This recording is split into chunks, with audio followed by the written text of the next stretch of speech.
Olá, amigos, sejam bem-vindos a mais um vídeo do meu canal. Eu sou o Lucas Knipe e vamos falar sobre Pep Guardiola. Porque assim, o Manchester City nas últimas 10 partidas ganhou apenas um jogo, empatou 2 e perdeu 7, né? Inclusive, na Champions League, o City está correndo sérios riscos de não se classificar para pelo menos a fase playoff das oitavas de final, né? Já que agora nessa nova Champions League, 8 times se classificam diretamente para as oitavas de final, aí você vai ter 16 times fazendo uma espécie de pré-oitavas, né? Aí os vencedores desses jogos, né, dessa fase que deve ser ida e volta, enfrentam, obviamente, os times que já estão nas oitavas, aí vai ter sorteio, etc, né? Acho que talvez até pré-programado antes, mas o que eu quero dizer aqui é simples, o City está numa situação que a gente nunca tinha visto antes, talvez só na primeira temporada ali, onde o Guardiola teve mais dificuldade, né? Mas acho que nem lá foi uma sequência tão negativa quanto essa. Inclusive chegou a ser a pior sequência de derrotas da carreira do Guardiola e a pior sequência de resultados, né? Sem vitórias, né? Então,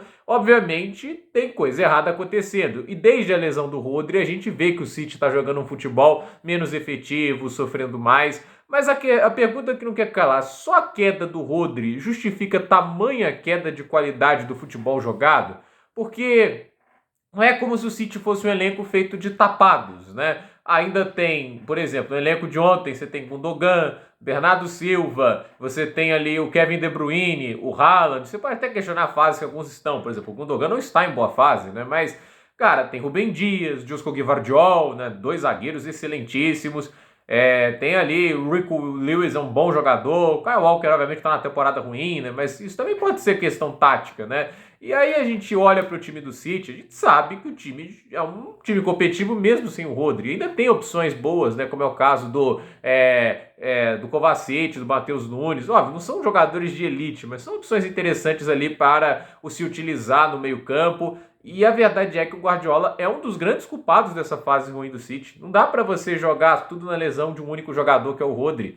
Porque é muito simplório, entende? Porque vamos parar para pensar outros times que encontraram soluções em situação de perder alguns de seus principais jogadores, né? Vou colocar aqui dois exemplos, né? O Real Madrid, obviamente, teve a contratação do Jude Bellingham, mas a questão é, eles perderam o Benzema e não tinha substituto, não seria o Joselu. Então, eles mudaram o esquema, né? O Ancelotti fez uma mudança de esquema, colocou um meio-campo de 4 jogadores, né? Ou seja, tirou um jogador da linha final do ataque e colocou aquele meio-campo em losango. Funcionou muito bem, inclusive até melhor que na temporada passada. Isso foi o técnico que teve a ideia, olha, não dá para jogar da mesma maneira sem esse jogador, eu mudo o time. E aí a gente também coloca, por exemplo, vou pegar um exemplo que eu acho até interessante citar, que é o Chelsea do Frank Lampard de 19 e 20. Eles perderam o Eden Hazard.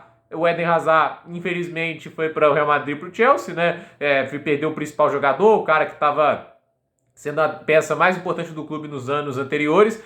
E o que o Lampard fez? Deu lugar para pessoas da base, entende? Não podia contratar, tinha esse negócio também, né? O Chelsea estava com uma punição, não podia contratar. E aí o que ele fez? Deu espaço para jogadores da base, que na época se destacaram muito, né? Teve o Reece James, o Mason Mount, teve também o Tammy Abraham, e tudo isso, assim, dando oportunidade aos jogadores provarem seu valor. E assim, ele fez algumas mudanças esquemáticas também para, mudando um pouco a natureza do jogo do Sarri, tentando fazer um jogo mais objetivo e direto. Então assim, ele teve seus méritos para conseguir lidar com isso e teve muitas vezes lesões e o cara foi lá, arriscou muito com a garotada. Então assim, ele merece os créditos por isso, né? Porque ele fez mudanças ousadas no momento em que o time precisava, né, de essas mudanças, né? Não dava para seguir do jeito que estava. Se jogasse igual na temporada anterior, ele não ia conseguir um quarto lugar. E aí o que eu falo do Ancelotti, do Guardiola por que ele é um dos grandes culpados, né? Porque ele está tentando ser mais agressivo com o Rodri fora, entende? O meio-campo do City tá uma tragédia. O City não controla jogos, o City não consegue ter nenhum tipo de segurança defensiva. O apoio do meio-campo para a defesa, da maneira que ele vem escalando, é uma piada. Ontem o meio-campo estava formatado como? Os meio-campistas equados eram Gundogan e Grealish. O Grealish estava no meio campo. Então assim, era um negócio bizarro, né? Por que o Grealish está no meio campo mais recuado? Eu sei que ele joga de 10 e tudo isso, mas ele estava jogando ali como um 8, meio de ligação. E o Gundogan sendo mais recuado, o Gundogan com a idade que ele tá, sendo que as grandes virtudes do Gundogan sempre foram ofensivas, É um cara que tá tentando jogar tanto time pra frente que falta equilíbrio. E ao mesmo tempo que falta equilíbrio, o meio-campo adversário, que por mais que não estivesse lá com nomes recheados de grandes estrelas, ele tava coeso. Você tinha lá o Locatelli, que é frente ao Han, e você tinha o Cup Miners, né? Então, assim, você tinha os caras que davam mais recomposição defensiva, que tinham mais controle do jogo, e você tinha um cara mais dinâmico para dar o último passe, né? E o meio-campo da Juventus foi melhor. Por mais que os nomes você possa comparar lado a lado, De Bruyne, Bernardo Silva, Gundogan, entende? Tudo isso. Quando são mal escalados, quando eles estão, assim, não se comunicando bem dentro de campo, do que adianta, entende? Eles podem descolar uma grande jogada individual, mas assim, o meio-campo estava completamente desconjuntado e o Guardiola insiste nisso. Não é de hoje que ele tá fazendo isso, né? Tipo, às vezes ele tentou colocar o Kovacic, o Matheus Nunes, mas o cara tá sempre tentando ser o mais agressivo possível, tentando ser o mais ofensivo possível e não tá conseguindo. E aí o meio-campo que não funciona bem faz com que a defesa sofra mais pela falta de apoio e faz com que o ataque também sofra. Porque a partir do momento que a defesa sofre mais, o time começa a ter menos segurança para ir para o ataque e as jogadas começam a ficar com menos efetividade, porque os jogadores baixam a confiança e no final a construção acaba sendo prejudicada.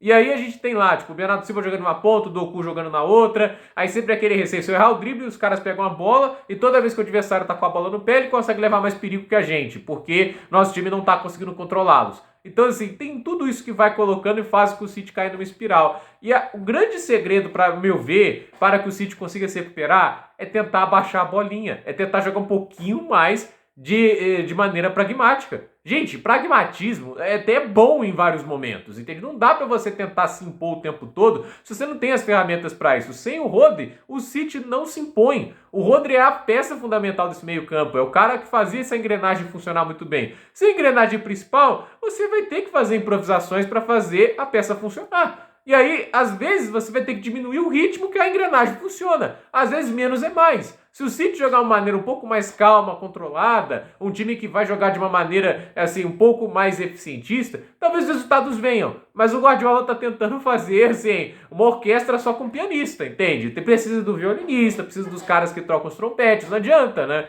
Então assim, o Guardiola é muito culpado disso e eu acho que é impressionante como a mídia ela tenta não falar disso, porque o City tá jogando mal por teimosia do técnico. Eu acho assim, mais do que nunca isso. Porque não justifica um time tá nas últimas 10 partidas com uma vitória apenas, com os nomes que o City tem.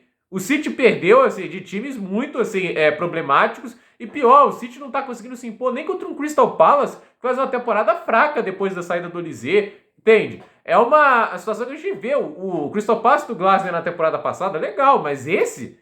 E assim, o time tá tendo dificuldade de ganhar do Wolverhampton, não se impõe contra o Fulham, levou aquele empate do Feyenoord, e a gente não pode criticar o técnico por isso só porque ele é o Pep Guardiola. Para mim, todo técnico merece críticas quando ele faz coisa errada. O Ancelotti, o Conte, o Guardiola. O Conte fez muita bobagem lá no Tottenham. O final de passagem dele estava ruim, ele também estava abraçando a teimosia dele, se recusou a dar chances para outros atletas. Ele agora na Napoli até muda pro 4-3-3, né, da maneira de jogar, entende? Até ele tá abrindo mão dos preceitos dele para tentar maximizar os resultados, entende? E, assim, tem técnicos que merecem críticas. O próprio Klopp, ele tentou, naquela temporada que o Liverpool foi em quinto lugar, manter a intensidade alta com o meio-campo completamente desconjuntado. O que aconteceu? Quinto lugar. E só que, sabe quando foi que o time começou a melhorar? Quando ele começou a baixar o ritmo. No final da temporada, o Liverpool parou de fazer aquela pressão louca que estava tentando fazer e não funcionava. Começou a jogar com um pouco mais de paciência e calma. Aí começou a emplacar a vitória, entende? Às vezes, tirar o pé do acelerador, você consegue fazer uma curva. Com o pé embaixo, você sai da pista. É isso que está acontecendo com o Guardiola. Então,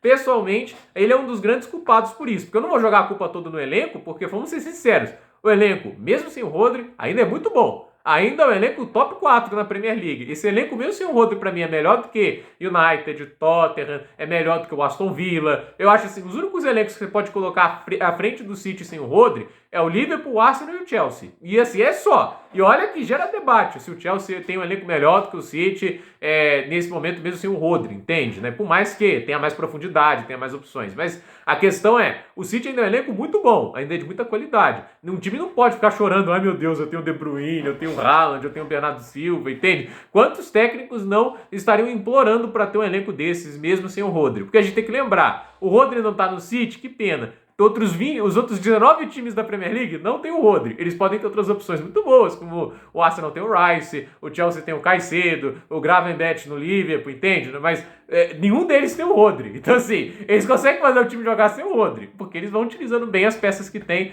e aí cabe ao Guardiola tentar fazer o mesmo, porque não dá pra jogar da mesma maneira sem a peça que fazia a engrenagem funcionar melhor. Então, gente, por esse vídeo é isso. Dúvida nos comentários, deixe o seu like, se inscreva no canal, compartilhe esse vídeo e até o próximo vídeo.